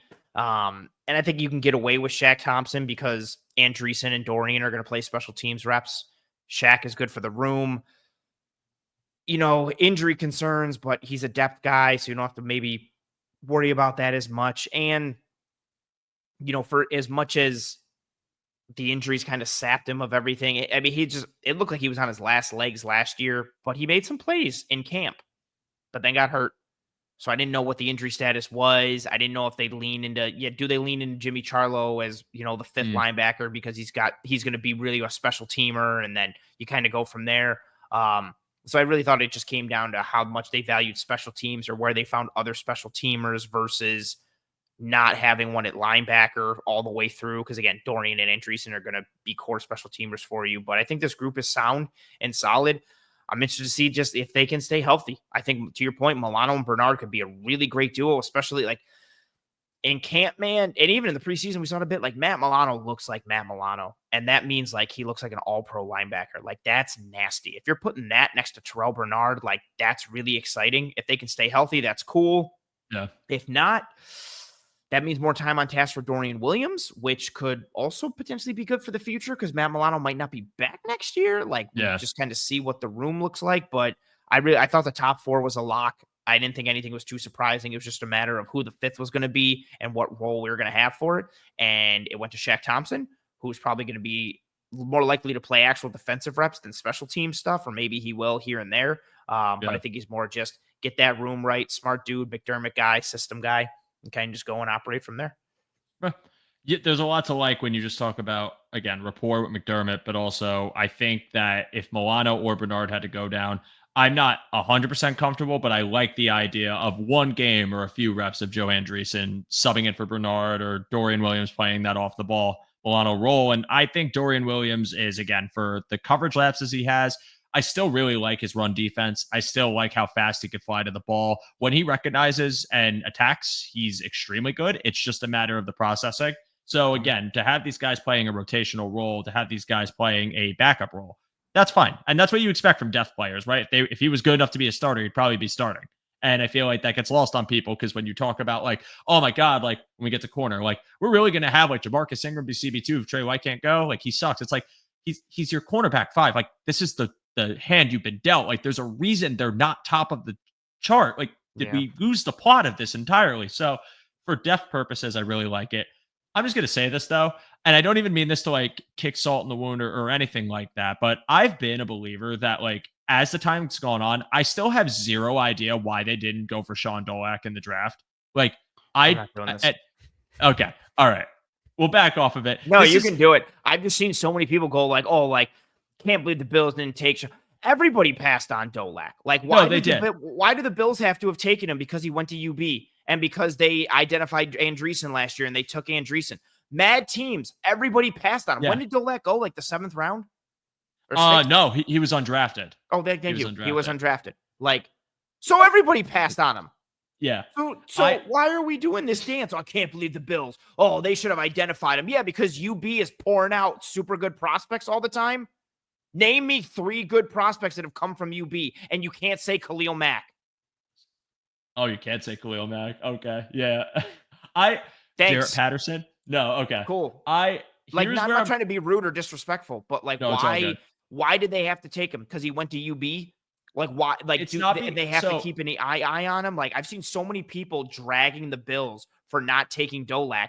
Drag all the other teams because everybody passed on him. Like, what are we doing? He was a UDFA. Sorry, I was trying to find it. My only thing about I said I would have loved to have gone for him just because I think the UB component matters for the Bills specifically because it's right in your backyard, and even if they have it consistently produced, a good football school. No, it's not.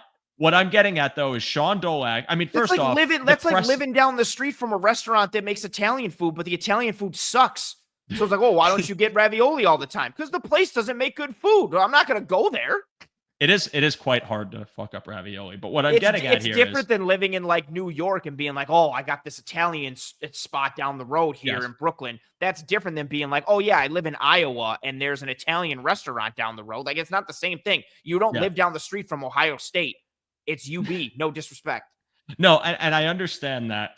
The point I was trying to make is I think the Bills have tapped into that well with certain players on their roster that have actually gotten meaningful snaps. I am not saying that Sean Dolak if they brought him in, was guaranteed to be the second coming of Christ in your linebacker room. Not insinuating that. As much as I felt like it was a zero risk move to potentially shore up the depth in your room with a player that, while he did go to UB, did have plenty of accolades and was getting a ton of pre-draft buzz and praise from several people. Yeah, so many accolades and so much buzz that nobody drafted him. But it's still a player that I feel like when you talk about a 7th round pick, or if you talk about making the attempt in UDFA, I would have just liked to have seen it. That's all I'm getting at. I am not saying you're fair. You've done nothing wrong. I've just seen so many comments of like, they Bills suck. are idiots, Can't believe they didn't. Yeah, idiots. Can't believe Yeah. they didn't take Dolak. Like, and why? Because Jamarcus Ingram went to UB, and because Cam Lewis and Joe Andreessen, like, and those guys have all been fine. Like, good for them. That's super cool. But like, I feel like people acted like the Bills committed some grave sin because they didn't take some linebacker that nobody took. Yeah. And I think the UB component of it is why people are so bent on it, because it almost felt like they were guaranteed. It was almost like the prophecy, because they've done it with 3 players on their own active roster. So it's like, it's got to be this guy. Do we know, like, maybe they reached out and were like, hey, man, do you want to sign here? And maybe he was like, no. I did say that too. And the reason I think what actually happened, this is me purely speculating, I think they did, but LA had a better path for him to actually start. And that's why I think he chose it, or just even more money offered. Like, that would be my guess, because I have a hard time believing that Sean McDermott wouldn't have at least, or Brandon Beane, Sean McDermott, the whole group, wouldn't have at least like considered it, like wouldn't have just in any capacity entertained the idea of maybe trying to get this guy to come in for camp. Like, just because, again, where he plays, how close in proximity he is, the idea of like, well, he could come use the facilities, he could come do all this stuff. But then you talk about the Rams, who had kind of a that's, I would say, probably 2 vacancies, honestly, that he could compete for in their room, and it probably made way more sense. So that part of it, I totally get. There could be a multitude of things. He grew up in Buffalo. He ended up going to UB. Maybe he's like, you know what? I want to go somewhere different in my life. I want to go to Cali. I want to, like, not everyone wants to stay in their hometown. I don't live in my hometown. It could have been a multitude of things. And I'm not saying like he's bad. I didn't watch his tape in college, but everybody and their mother who kept yelling, like, and again, it wasn't like, oh, I wish the Bills would take a look at Sean Dolak, or man, I'm bothered, but okay. People were like vehemently dragging the Bills because the Bills did what every other team in the NFL did, which was not draft him. And so the Rams got him. But that means 31 other teams didn't make a strong enough offer to get him, or they could have, and he chose LA. Like, it's just crazy finding something to get so upset about. Like, I'm not saying you are, but I'm so annoyed by a guy I never really watched because everybody is like, oh, kid, they suck. This is crazy. Can't believe, or even again, Andreessen has a couple, bad coverage reps against the Bears. And everybody's like, oh, you could have had Sean Dolak. Should have gotten Sean Dolak. Guess what? A year after Buffalo Joe. Yes, you were saying the same shit last year after Andreessen balled out against Pitt, and it was like, oh, you know what? Andreessen should start. Like, what are we doing? Why are we There's doing always this? going to be a hyper-reactionary side, and I really mean it when I say I would have just liked to have seen them if it was that they made an attempt in undrafted free agency and he went somewhere else because there was a better opportunity. That's fine. I get it. I just thought taking the flyer in like the 7th round wasn't the worst idea, and I would have liked the idea of him as depth potentially. That's where I was coming from. I did not think the Bills are a failure. I don't disagree with you at all. Like, I would have been completely fine with it. I don't disagree with you at all. I just think it, like, again, everything I'm saying is not what you said. It's just, like when they didn't, I saw the same thing on draft day when they didn't take him. Can't believe they didn't use their 7th on Dolak. He's right there. Oh, this is such a mistake. What are they doing? And he was getting mentioned in the 5th. I remember people when I did that 6-hour stream, I think 5th round, people were like, ooh, could they? I saw trade up for Dolak, and I was like, well, I don't know what the hell his value is. I don't know if he would go at this point or not. Like, I didn't know what it was at the time, and it ended up being all I know is that if you liked him, he probably would have bottomed out just like Dwayne Carter. That's true. You know what? If I championed him, you know what? Now I got to be careful talking about another player that every team passed on besides the Panthers, which is Jalen Coker, because I've been singing his praises. I hope he doesn't suck, but no, he can't suck. Cokeheads unite. We're all coked up, baby. We're all coked up, and all coked up. This is not a segue at all. I was going to say, speaking of coked up, but I don't think anyone in the defensive back room is coked up. I guess if you want to make a joke about Tre'Davious White, maybe. But anyways, that could have worked. Yeah. There we go. You could have been like, oh, speaking of White, we're all coked up. And speaking of what, exactly. There it is.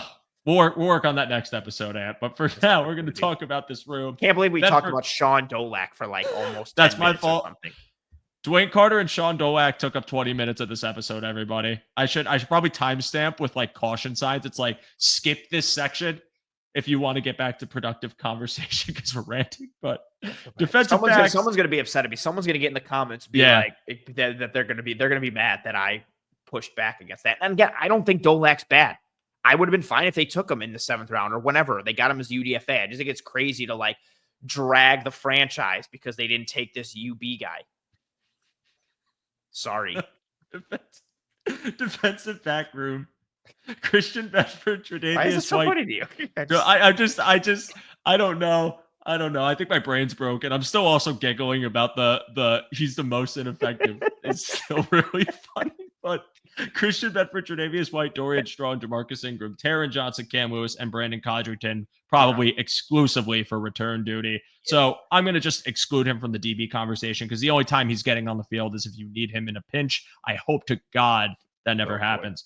Yeah. I think it's another high variance room. I personally wouldn't describe it as high variance as the interior defensive line.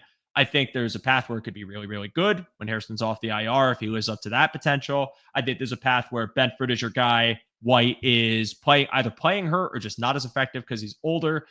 Dorian Strong isn't ready yet, and Jamarcus Ingram is fine, but not like an elite player. And I think it's really hard to tell what it could be. I think that we are just going to have to see it get healthy. We're going to have to see what happens with Trey White as far as his injury, which wasn't IR inducing, but is still very vague with Brandon Beane and Sean McDermott for some reason. So, Ant, give me your thoughts on this corner room specifically before we move on to safeties. Benford's sweet. I want to see Harrison get healthy. I think Trey is CB2. I think Trey was already trending to be CB2 even before Harrison got hurt, but we'll see what the regular season brings. I like the room overall. If Trey is unable to go in week 1, I want Jamarcus Ingram starting. Especially, I would vote for him regardless of who the opponent was. I would take him over, Dorian Strong and whoever else is like eligible there. But again, we kind of went through it and kind of know what that room looks like. I just think given Ingram's experience, his physicality, he's better in coverage than people give him credit for it, even though he's not some like coverage savant. But his ability to play the run as a force player and as a tackler is going to matter a lot against Baltimore. And I like the idea of having a team in week 1 that wants to come in your house and punch you in the mouth. I like having somebody, like if the Wolves are coming at the door, like you get yourself a wolf, and Jamarcus Ingram is a wolf. And like give me Bird and Ingram as your corners, like you're not running out there. Like they are going to chop down whoever comes their way. They're going to punch through wide receivers' faces. They'll press, get physical. So my vote would be for Jamarcus Ingram if Trey misses any time. But to your point, overall on the room, like long term, I think you're spot on. I think that variance exists where, I don't know, is CB2 like a weakness? I also don't think Dorian Strong's ready, especially from a run fit standpoint. He was really sloppy in the scrimmage and in the preseason, just like missing on crack replaces and fitting off as the unblocked defender on duo. And then some coverage stuff that I think is a little worrisome, but we'll see kind of what he can be. I think a lot of his ceiling is capped because of the athleticism piece, but again, we'll see if he can use technique and experience to kind of mitigate that a bit. And I think Cam Lewis gives you a lot of flexibility. I think he's your backup nickel. I also think he might be safety 3, even though he's not listed as a safety. And I would also vote for that. I'm not just saying because I want it. I think I might actually believe that. But I think it's a good room. But yeah, to your point, you essentially have, 4 outside corners in Benford, Trey, Ingram, and Strong. And then you've got Taron and Cam, which are both, nickel exclusive. And then you've got Codrington, who does not count. I'm interested to see when Trey comes back. I just don't feel like Trey's going to play in week 1. Like he would have to be 100% healthy because they're not going to rush him back from anything. And I don't think if it's the playoffs, I think he plays, but it's week 1 against the team that is going to target him and or run at him. I just think it's a recipe for him to get hurt worse if he's playing banged up. And there's no reason to do that in week 1. So I think Trey is probably out for week 1, but again, he could be ready for week 2 or 3. Them not putting him on the IR means he can come back before week 4, not just like logistically, but in actuality from a health standpoint. So my vote would be Jamarcus Ingram early on and roll with the nastiness and go from there. Yeah, I totally agree with that. I would be more comfortable if White was not 100% to let him sit out week 1. I just don't think there's really any need to force him out there. Yeah. Yes, it's the Ravens. Yes, that game means a lot just from the rivalry standpoint that seems to have developed over the past couple of years, but it's dumb to have a guy who is older as a corner that has a pretty substantial injury history at this point to be rushed back out into a game that you're talking is already going to be pretty crazy just because of the week 1 component as it is. Mhm. So I'm okay if he doesn't play. And I think run defense to me, it's not that it matters more than pass coverage. Of course not. But I think when you're playing the Ravens, there's so much more emphasis on that. Where if Mhm. I have a sound run defender on my bench that, typically comes in rotation, but I think he could play it really well in this game. And the pass coverage is what it is, not the best, not the worst. I'd roll that die with him and let him go because ultimately, if you're having him crash down from depth, I feel comfortable with that when you got guys like Derrick Henry and, if you're talking exclusively running Justice Hill and potentially Keaton Mitchell, who I think will probably end up getting some reps. And Keaton Mitchell, the forgotten man who I'm terrified of. I think that man's ceiling is really high. And a knee injury is the only reason that we didn't see more of him and potentially why he wasn't the Ravens 1B or 1A even. He is a really tough tackle, and having a guy with short tackling, or at the least can be in his spot to slow him down, is someone that I am a fan of and would be happy to start at 100%. Season long projection. I mean, you get 100% of Trey White. He looked good in camp. He looked like a shore up CB2.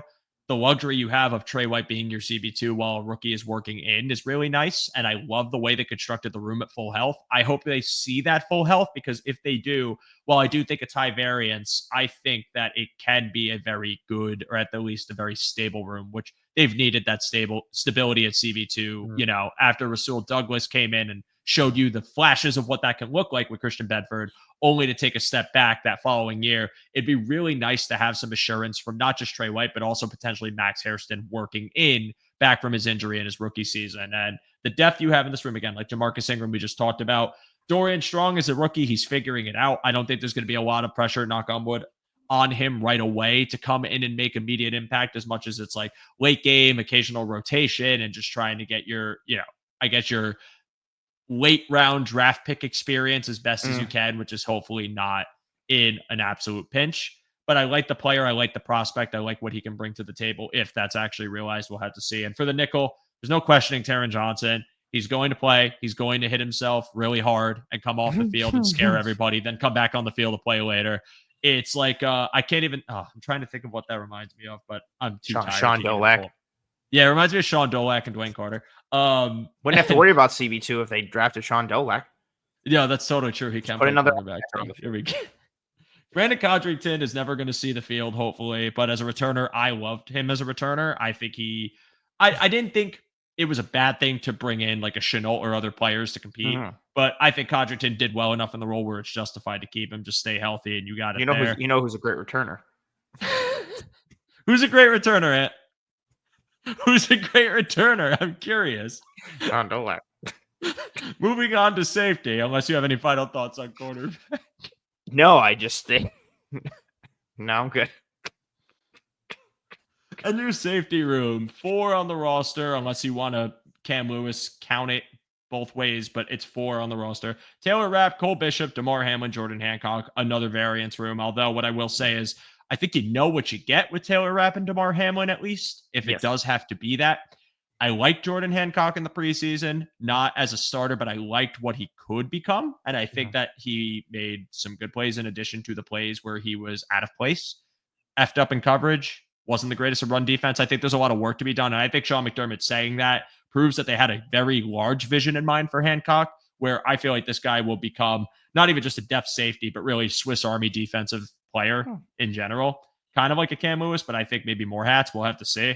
But it's your starting tandem of Taylor Rapp and Cole Bishop that I think has the most questions. And it's Cole Bishop that gives you the most questions. And you just did a whole episode on this, Ant, so I'll defer it back to you. But I mean, personal feelings, it's uncertain. I think Cole Bishop towards the back half of the year was playing better when he got more reps. It's really just health being my biggest concern. But let's say Bishop does stay healthy. Let's say, and it is a big if, given his 2 training camps so far. Let's say he does. What is your level of confidence in Cole Bishop right now for week 1? Oh, it's what's tough for me with it is my confidence in him is tied to him being in a tandem with Taylor Rapp. And that is what gives me the most pause or cause for concern. So sorry. Bless you. I was trying to fight it so hard, and then I tried to get the mute and couldn't get the mute. Man, wouldn't sneeze like that if they got Sean Dolak. Yeah, you I wouldn't have. think Is this Bishop gonna be the new thing, by the way, the Sean probably, Dolag yeah. thing? Probably, yeah. Okay. All I right. That's like it. fine. I've been thinking of so many stupid jokes in my head of everything. I even like as you were talking, I was like, man, I'm hungry. And then I was like, Sean Dolak wouldn't be hungry right now. My worries with Bishop are the pairing with Rap. And I've talked about it with you on the show. I've talked about it on Disguised Coverage, talked about it in the film room. Like, I just I don't think either of them are ideal to play post safety or single high right now. Although Bishop, showed some positive things in the preseason. I broke a lot of that down in the film room or in the film episode I did of Disguised Coverage that released earlier tonight. But I think he's best suited for a down safety in and around the box, big nickel, apex, off ball, man up on tight ends, and running backs, play as like a robber or as a buzz safety, hook, curls, flats, all that kind of stuff. That's also what Taylor Rapp is best at. Taylor Rapp is good processing from depth and from a coverage standpoint, but he doesn't have the range and athleticism. Bishop, from a testing standpoint, has the athleticism and the range. I don't think he plays as fast as the testing numbers indicate, but regardless of that, he doesn't have the processing and the anticipation and the reading of the game from depth. So it's just like this weird grouping where like I'm fine with each guy individually, but I don't like the pairing. I think both Bishop and Rapp would be better suited to be playing with more of like a center fielder and ball hawk capable type of dude, not a just true coverage safety, but someone who gives you more range and who is more effective from a coverage standpoint, the deeper they get and the further they get from the line of scrimmage. But I mean, the Bills have had so much success coaching dudes up in the secondary at corner, at safety, in a variety of ways. They get the most blood out of those stones. And there's a lot of blood in Cole Bishop with the traits that he has and the size and the combination of everything. Again, I don't think he plays as fast as the testing numbers indicate. I say that as a person who studied him on tape and saw him in person at the Senior Bowl. When he tested, I was like, whoa. And it wasn't like, wow, I need to go back and watch. I was like, wow, that doesn't make sense. Did somebody like screw up the handheld watch? But he is athletic. He is big. I like the combo. I want him in and around the box, but that means Rapp has to play deeper. There's just a lot of schematic questions I have, and I just hope they both stay healthy because I'm tired of DeMar Hamlin. No disrespect. Like, I think he just is what he is, which is a safety 3, I think, or safety 4. Maybe more for me. I think he's a high floor, low ceiling type of guy. But now it seems like the floor is bottoming out a little bit. Like he's missing tackles. I'm thinking even, week 1 of the Giants game where that pass gets completed and the receiver gives a little shimmy by the sideline and Hamlin stops his feet for 2 seconds and just gets blown by. Was that the rep where he put his arm out, but like didn't actually try to tackle? It was almost just like he was doing this. Yeah, kind of. And like, so the Yeah. receiver catches on a drag route and like the Giants are going from left to right. The receiver catches on a drag route and goes up the sideline and just does one of these to Hamlin, and Hamlin stops and it's just gone. It looks like he's moving in quicksand or something. There was some like uncharacteristic, like I don't want to say he's missed tackles and whatever, but like uncharacteristically bad, almost like he was holding back. He missed that tackle deep on the touchdown that Bishop got burned on against the Bears. Yeah. I forget what game it was where he blitzes in and Andreessen has the running back lined up, but Hamlin essentially like gets in Andreessen's way and hits Andreessen and they collide and nobody makes the play and Sanders has to run it down the line. Like, yeah, he's usually been a sure tackler, but like the floor is kind of bottoming out a little bit and he doesn't offer much from a coverage standpoint. He doesn't really make play. I know people like, oh, he's got some interceptions. He's not playing with anticipation. He's not reading route distributions and making plays on the ball. Like he plays responsibly and reliably, and sometimes he'll be in the right spot at the right time, which again is a kudos to him. I don't want to make that sound like it's a huge negative, but I just don't want him to be a regular starter.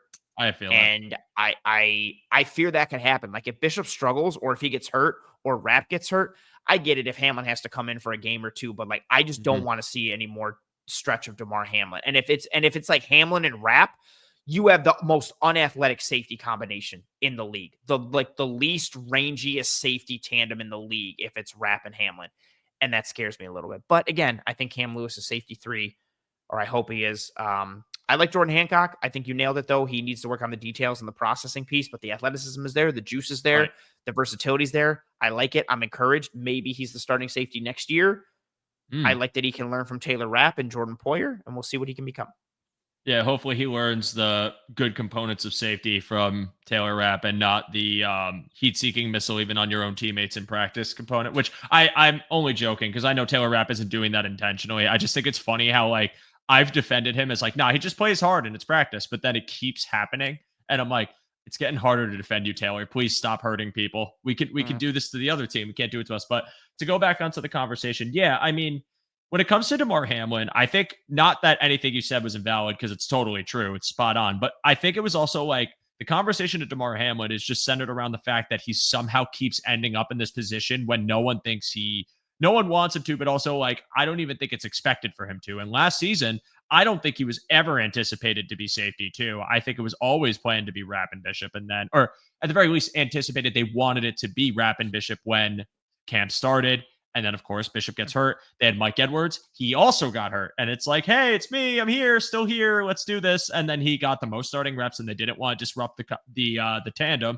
He comes back out. Here he is. And he plays a whole season. And he was always a depth safety. Like when they brought him on, they still had Poyer and Hyde. Hyde got hurt, so Hammond was starting. And like he was a second-year player, essentially getting meaningful snaps for the first time. Like, it's just funny to me because people hate this man. Like, they hate this man. And the way they talk about him is as if he was the worst player, the most ineffective player they've ever watched in their entire life. It's not like he's Wayne Carter.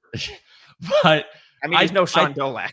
He's no Sean Dolak. No one could be Sean Dolak. Not even Sean Dolak. But Damar Hamlin, I feel like you could say, you know, like your take, the way you described it to me perfectly encapsulates it. He's a perfectly like average, fine safety. Great to have in a pinch. Not someone you want starting, but goddamn, guys, I don't think he's an average safety. I do think he's below average. Below average?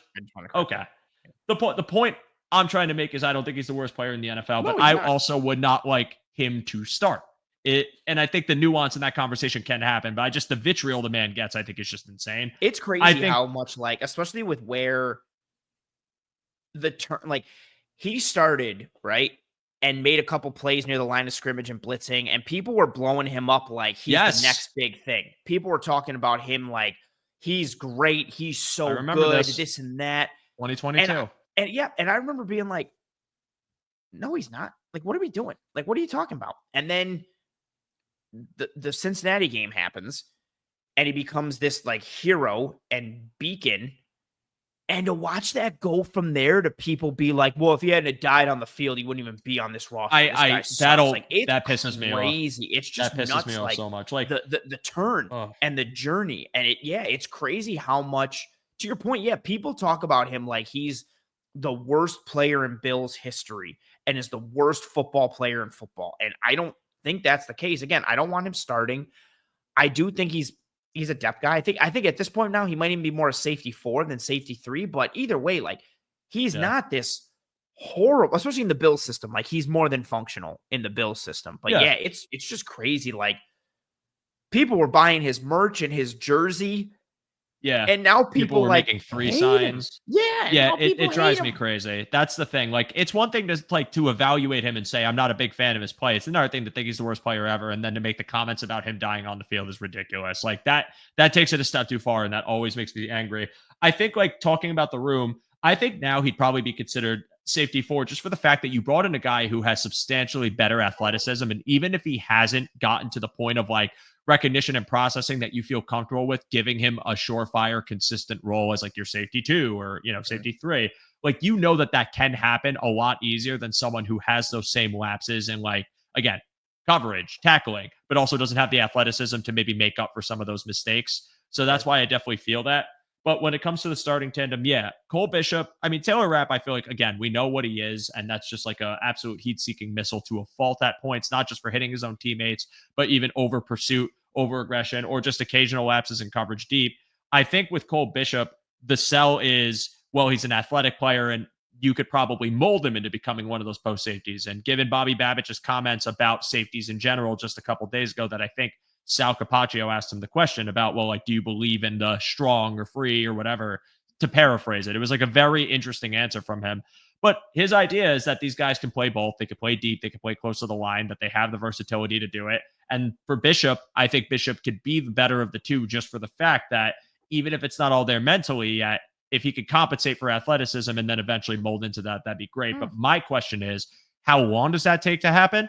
And can he stay on the field to see it through? Because we've really not really, the past 2 seasons, I mean, key development in training camp has been taken away from him. And I feel like his learning has had to have been expedited at this point because of the fact that those early injuries hit him. So stay on the field. And I think if he can continue to build rapport with Rap, continue to just, be aware and know where he's got to be on any given moment without being sidelined or inhibited by anything, I think you're going to get at least baseline steady play from him. And I think that's fair to ask of him right now. And I think it's fair to expect of him right now. And I'm hoping it's more, because if it is more, I think that would solve a lot of problems for the future of the safety room, which is still very much in question, and something that, if it's not good from him, if he doesn't take that next step, if there's injury, might have to hit this room again. And considering the fact that you're already wondering about defensive line, I don't want to do that. I want to have answers. And we were spoiled to have Poyer and Hyde work the way they did for the years they do. Now we're in a position where it's not as sure. So let's make it sure with a good season. I hope it happens. I think it can. But that's the question I have for the room, is really just, is Cole Bishop ready to go? And can he stay ready? And can he develop? Can that curve continue upward? And for Jordan Hancock, I think this is just developmental year, occasional reps, eventually getting a larger role next year. Who that's in place of, probably the guy in front of him in DeMar Hamlin. But that's all I got on safety, Ant. Any final thoughts on that before we close it out? No, I think they do think the safety spot ties into the run defense piece worries for me, where, if you can't stop the run with like a light or neutral box and you have to walk a safety down, it forces you into more single high looks and then puts Bishop or Rap in a disadvantageous spot, having to be the post safety. And it's probably gonna end up being Rap because he has the processing, and Bishop is so good in the box, even though Rap is as well. But it's kind of 6 of one, half a dozen of the other at this point in terms of what you do. And I think it could be a chain reaction negatively, where things snowball and kind of get away from them potentially. But I just want to see him get more time on task. And I think that's also another reason too, why you potentially you want Trey White to be a starter, because if you've got the corners on the outside, like three of your 4, not even, we'll go the 5 DBs, Trey is going to be in the right place. Taryn's going to be in the right place. Benford's going to be in the right place. Yes. Rap's going to be in the right place. And then it's Bishop. And okay, you got other guys who can help him get to the right place, or you have other guys who will be right, and so he can play off them a little bit.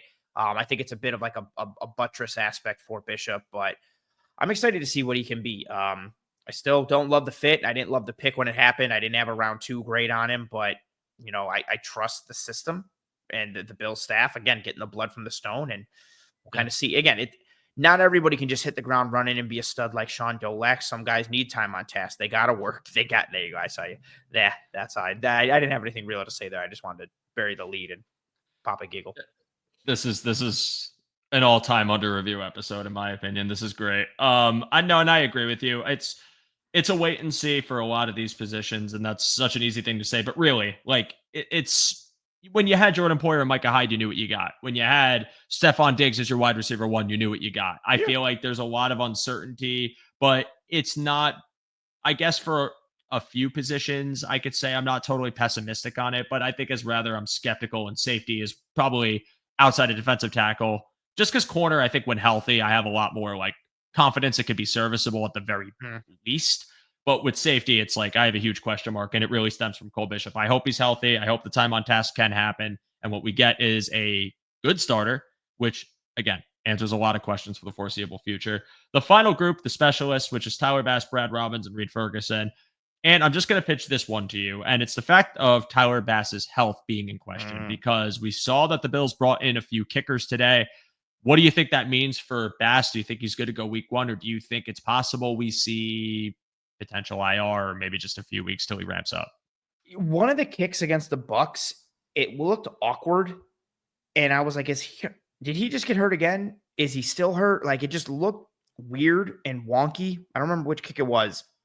I think he'll be fine for week 1, but it is something I'm keeping an eye on because, again, if you've got like something muscular related, soft tissue as a kicker, that's a Mm, huge problem. Like that is a big rotation. You got to play it, whether it doesn't matter which foot it is. If it's your kicking leg, you have to be able to rotate and bring your hip through. If it's your plant leg, you need to be able to plant and have structure there and not be in pain and not have an issue. And so him kind of having essentially like a groin injury is not ideal in any yeah. way. But again, I thought he was fine. They let him kick. He looked a little awkward at times in that Bucks game from like a health standpoint. I think he'll be fine, but it is something I'm keeping an eye on. Yeah, I have questions about week 1. I personally think bringing in the kickers is just kind of a safety policy to have someone like, hey, we watched you. We'll keep you on tab. If Tyler can't go, we're going to bring you on and you're going to take care of it for us. But I definitely don't like the fact that even if he is good to go, I'm not sure how 100%, if he's 100%, if Yeah. he's 80%. And for him, with already the scrutiny that man has faced, the last thing he needs is a week against the Ravens where he's kicking like absolute shit because of an injury. So I'm hoping that's not the case. It is good to go after another week of rest and ramp up, but we'll just have to say, I just thought it was interesting that, they said he was good to go and then they brought in kickers. I'm like, I don't know if you know that for sure yet, but we're going to wait and find out. Maybe they'll bring in Sean Dolak if he gets any sort of opportunity to take a game off from the Rams and come kick for the Bills. I think they wouldn't mind, but, and I mean, holy shit, this episode is almost 2 hours long. That was a lot of fun. Before we sign off, any final thoughts on this roster? Any final things just surrounding the Bills ahead of the regular season that you wanted to point out or say before we end it? No, I think we hit everything in all honesty and sincerity. Yeah, I think we hit it all. I'm good. Yes, and Sean, I Sean think we Dolan. did too. Covered covered every group extensively. This was a ton of fun. Ant, you're one of my favorite guests again on the Oh, man. show. Your knowledge is always on display. And I swear, like, I lose my train of thought so easy because I feel like everything we talk about could just go for hours because of the insight that you provide. So I Oh, appreciate you. I want you to tell the people what you got going on, where they can find you, what's new in your world. yeah, so I host Disguise coverage live every Tuesday night, 9 p.m. Eastern, maybe potentially shifting to like 8:30 or 8 based on how the Tuesday schedule is opening up potentially a little before me. Wink, wink, nudge, nudge. But yeah, live every Tuesday night. I also co-host the Cover One Film Room live every Wednesday, 5 p.m. Eastern, now that we are back in season. Both of the shows are heavy film focused and analytics focused for me. And that's what you get on my socials as well. Find me on Twitter at pro__ant. Find me on Blue Sky at pro_ant. No underscores there, just PROANT. Post a lot of film, a lot of structure, scheme stuff. Obviously, Bills heavy, but stuff across the league, especially for teams that I like, or systematically or schematically, or individual players that I like. So everything for me is X's and O's, scheme, structure, and all that kind of stuff. And I put out a breakdown of Cole Bishop's preseason film earlier this evening, that being Thursday, August 28th in the evening. And I also have another bonus episode dropping this week as well that I will be recording on Friday, August 29th and dropping sometime Friday, August 29th, I believe. And I'm a Gemini, and that's me. Thanks Welcome. for that. No, I'm just kidding. I Sean, appreciate it, Ant. Sean Dolan. That was if you guys are looking to grow your knowledge of the game, watch his show, follow him on Twitter/X or Blue Sky, wherever you can find it. Again, a lot of what I know, just getting into the network and being able to develop my knowledge of the game comes from Anthony. Like, I'll be transparent. Like, you have taught me a ton. That's why I love getting you on here. Being able to produce for the film room has been a ton of fun. You guys are awesome to work with, and it's a great show that you should all be checking out. Seriously, follow it and learn from it because you will learn a lot, including how Sean Dolak is the best player in the NFL and Ant thinks the Bills are dummies for letting him slip through their grasp. But They no, suck. and what he's referring to, as you guys can tell, these have been pre-recorded episodes lately. Kind of come to the realization that because of my work schedule essentially changing and basically personal details as far as commute goes, expanding, it's become a bit harder to do Tuesdays in the window. So I've just been pre-recording these and it's been going great and I'm having fun doing it. So it's probably just going to stay that way unless I get yelled at. I don't think they actually would yell at me. I'm just joking, but hopefully not.